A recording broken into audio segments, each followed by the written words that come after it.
Hi, my name is Kylie Fodder, and this is a practice for my persuasive speech. I want you to close your eyes. I want you to imagine that you're a student fresh out of high school. I want you to imagine that you don't know how credit cards work. I want you to imagine that you're drowning in debt now and you have bills piled as high to the ceiling because you do not know what a good financial decision is. Do you know why this is true for many students today? It's because they were never taught what a good financial decision is. I'm proposing that the Maine Department of Education should mandate a financial literacy course to be completed during the course of high school. I'm proposing that they mandate this, that it becomes a graduation requirement. However, most schools don't teach personal finance. But why is this? This is due to the fact that not even teachers are really comfortable with this. Studies have shown that several teachers are knowledgeable in topics such as debt and credit cards, but when it comes to investing and emergency funds, they're not as knowledgeable. And if they don't know fully what a good financial decision is, how can we expect them to teach our students? Since teachers are not comfortable with this topic, we can't even expect that they'll be willing to teach our students. But think about it. If we start teaching this generation now about personal finance, think of how this will benefit future generations. It can only help them, it will not hurt them. Another reason why literacy courses are not mandated is that there's no room in the curriculum. Many schools have said that there's no room and there's no time. My argument for this is that if we are willing to teach students things about algebra and geometry and history, all subjects are good and all subjects that will benefit them in the future, why aren't we teaching them about personal finances? Personal finances is something that they will use every single day of their lives, and it's something that will benefit them in the future. It'll help them buy a house, help them buy a car, help them set up their future and get prepared to have a family. Because of this, why aren't we teaching it in schools? Lack of financial education leads to lifelong struggles. I kind of hinted at this before, but the consequences to financial illiteracy are dire. It includes high student loans, it includes poor credit scores, and it includes living paycheck to paycheck. Those three things do not sound very fun to live with.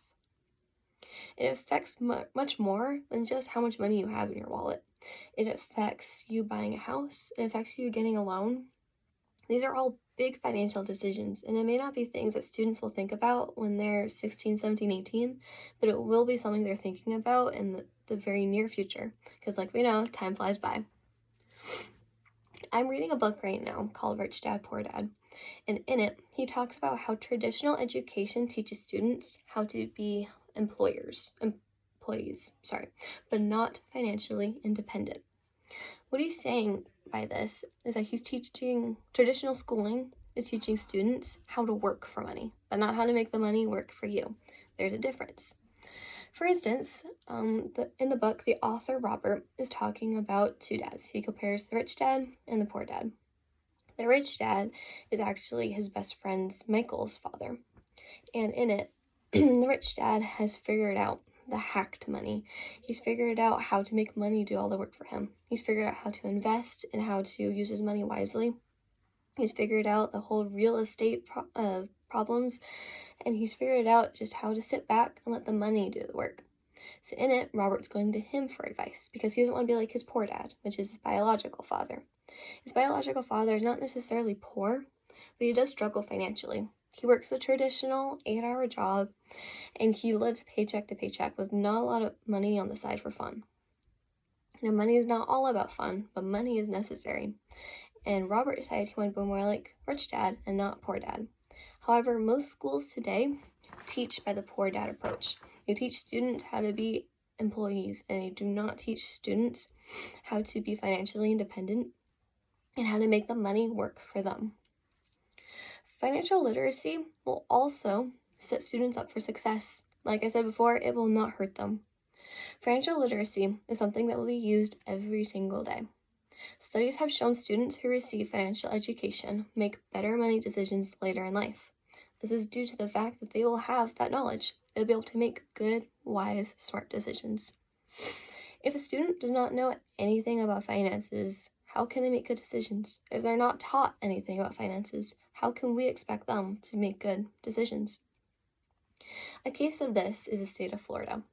They have already mandated that financial literacy is a graduation requirement. Because of this, students make good, wise decisions. Studies have shown that this is true.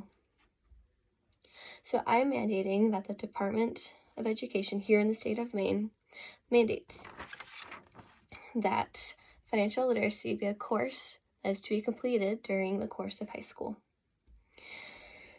And like I said before, this is only going to benefit us. Do we want the generations to come to live like we are now?